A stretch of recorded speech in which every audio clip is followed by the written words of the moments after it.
Hey, this is W back. I thought I'd let y'all guys know too. This little tip right here on this 2011 Chrysler 300.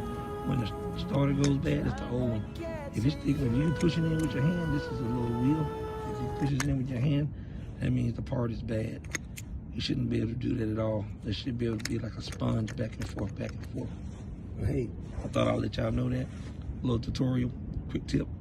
Hey, you know what time it is. Keep it rolling. This is W.